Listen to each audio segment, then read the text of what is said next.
Oi pessoal, tudo bem com vocês? Boa noite, estamos mais uma vez aqui para gravar um vídeo.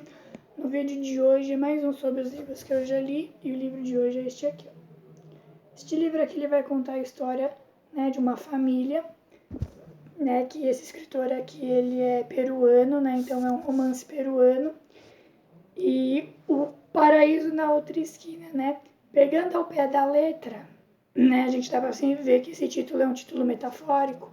Porque se você for pegar em questões religiosas, paraíso seria um lugar de salvação, um lugar de paz, de tranquilidade, como a gente aprende desde pequeno, em crenças religiosas que a gente segue, Só que a gente pode imaginar aqui nesse livro que seria assim, um lugar em que a família ou a moça, a pessoa que estiver contando a história, estava procurando, então uma cidade, um estado, um país, um lugar que ela pudesse ter um repouso tranquilo, ela pudesse recomeçar a vida dela em paz, Esse livro ele acontece no século XVII, então é século XVII, século XVIII, 1800 e pouco, Porque aqui ele vai mostrando coisas, são 22 capítulos, que eu vou mostrar aqui para vocês. E aí ele vai mostrando esses termos, essas narrativas aqui, por exemplo. Quer ver? Então essa é uma história bem gratificante. Então aqui, por exemplo, abril de 1844. Então ele vai contar toda essa trajetória dessa pessoa aqui, Então, e dessa família, tudo que eles passaram. Então é um momento de guerra, de ditadura, de assédio, preconceitos, Então, assim, várias questões vão acontecer aqui, questões políticas, rivalidade, e aqui o livro vai narrando essa questão mesmo. Eu vou depois dar uma lida aqui para vocês verem, Aí tem os capítulos aqui, E aí vai mostrar essa mudança dessa família, Então, saíram do Peru, foram para a Inglaterra, depois tiveram que voltar. E aí, para cada lugar que eles passavam, em relacionamentos que aconteceram, abusos, a personagem que ser chamada de filha bastarda, ter que trabalhar forçado em algumas situações, em alguns empregos, passarem necessidade, ganharem as coisas e depois perderem as coisas. Então, assim, são várias questões de assédio, de abuso, de guerra, de tráfico, de corrupção política, e matanças e violências, e é um monte de questão. Até que chegar no que a gente falou, o que seria o paraíso na visão dessa pessoa, dessa personagem, ou da família dessa personagem, O que aconteceu para ter tantas mudanças, para o crescimento dela, amadurecimento dela, É um livro aqui que ele vai falar, que ele vai contar a história de um artista, Aí eu vou ler aqui para vocês. É um livro de, como eu falei, 22 capítulos, de 2003, se eu não me engano. Deixa eu ver aqui, só para confirmar. 2003, o lançamento dele.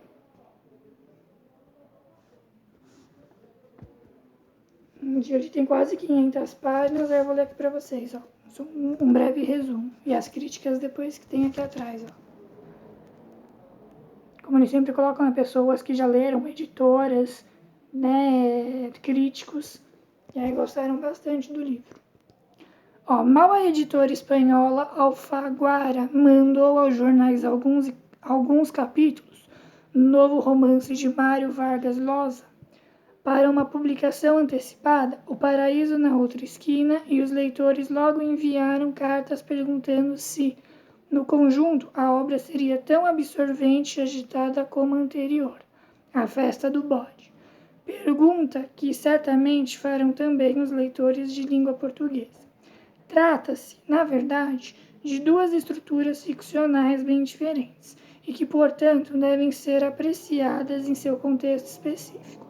Enquanto o livro anterior era narrado em velocidade jornalística, com base em dados reais, esse, embora também baseado em fatos comprovados, é apresentado de forma mais vagarosa, reflexiva, permeado de voos mais literários. De fato, ao alternar e fundir as histórias de duas vidas, a de Flora Tristan, feminista e marxista, com a de Paul Gauguin, seu neto, pintor famoso por seus quadros dos mares do sul. Vargas Llosa se permite conduzir a narrativa de uma maneira muito próxima dos fatos e dos personagens, principalmente quando o cenário é Arequipa, sua terra natal no Peru. São, como ele mesmo tem dito, duas vidas tão diferentes, mas com um objetivo em comum: o de encontrar a felicidade, coisa que a formação de cada um e as circunstâncias sociopolíticas da época, final do século XIX, e, finalmente, a saúde precária não lhes permite atingir de forma madura e satisfatória. Flora, por ser sozinha, divorciada e lutar pela igualdade da mulher e contra a exploração dos trabalhadores, enfrentando adversários formidáveis como a Igreja Católica e a burguesia industrial, que consideravam o casamento a única saída decente para o sexo feminino. Afora isso, só a prostituição. Para ela, contudo, a vida conjugal era uma prisão atroz. Para as mulheres, a suprema forma de servidão humana, quase tão abjeta como vender o próprio corpo. Gauguin Koch, para os nativos, era outro espírito rebelde, também antiburguês, decidido a abandonar os chamados valores ocidentais, mais parienses que qualquer outra coisa. Com base em sua crença na pureza do selvagem, nesse caso os nativos do Tahiti, ele chegou a acreditar também, depois de abandonar mulher e filhos e fortuna, que só poderia criar sua arte esplêndida em toda a plenitude isolado num lugar como Papeete, onde o sexo era livre, a natureza pródiga, as necessidades materiais mínimas.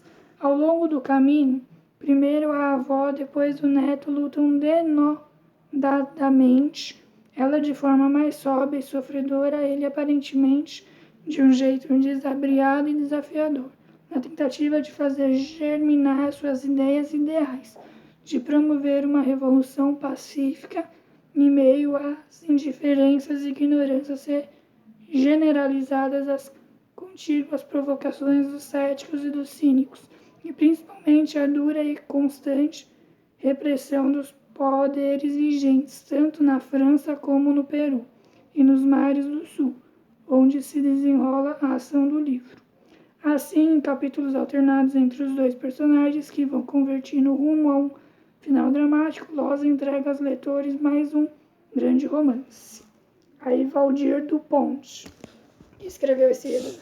Então você viu, né, final do século XVII, XVIII, XIX, né, igual eu falei, e vai paralelizando nessa versão. Então é uma história que vai contar entre avó e neto, né, da luta que eles enfrentaram saindo do Peru, onde acontecem, né, os fatos da história, e na França, em outros lugares também, e eles em busca de uma vida melhor, de sobrevivência, né? Ela feminista, ela marxista, né? Ela lutando contra as questões políticas, contra a burguesia industrial, né? Contra a Igreja Católica, e ele um artista, né? Então você vê que ele, né, querendo enriquecer, ele abandonou tudo, né? Para ele poder, né, adotou um outro nome de artista, então abandonou família, abandonou riqueza, abandonou a cidade dele, para tentar recomeçar e fazer as coisas tudo diferente. Mas você vê que tem, né, sempre críticas, cinismo, preconceitos e tantas outras coisas que tentam atrapalhar a carreira da avó dele e dele, né?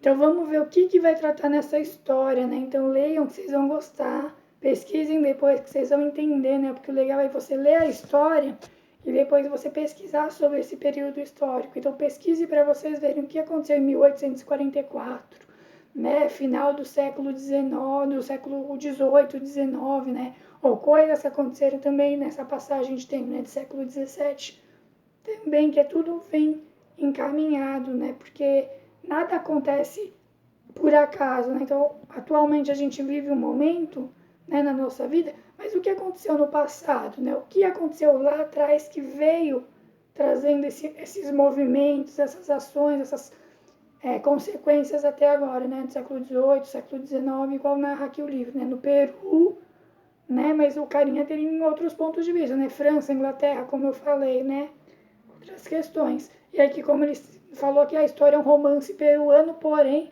quer agradar não só o público, como agradou o livro, a obra anterior do autor, né, ele quer que chegue, né, ao Brasil, a outros países, a Portugal, né, então é bem interessante este livro, então leia que vocês vão gostar bastante. E ali, né, tem as críticas que eu falei que eu ia ler aqui para vocês, né? Então, ó. Flora Tristã sonhava com o Palácio dos Trabalhadores. O neto, Paul Gauguin, com a Casa do Prazer. Por meio deles, Mário Vargas Llosa recria o século XIX, um período que esbanjou utopias. Quem falou isso foi a Folha de São Paulo. Um livro encorpado sobre dois personagens fascinantes, cujos últimos anos de vida, doença e morte são descritos por um escritor que já provou há tempos que domina a arte de narrar, o Globo. Vargas Llosa mostra que está no auge da habilidade narrativa. Os dois protagonistas, embora reais, adquirem para o leitor a aura de intimidade que só os grandes personagens da ficção parecem ter. Aí o estado de São Paulo. Então você vê, ó, três jornais importantes de São Paulo elogiaram esse trabalho desse autor, né? Ó, a Folha de São Paulo, o Globo e o Estado de São Paulo. Então espero que vocês tenham gostado mais uma vez. Curte aí, comenta, compartilha, aciona o sininho e até a próxima. Tchau, tchau e se cuidem.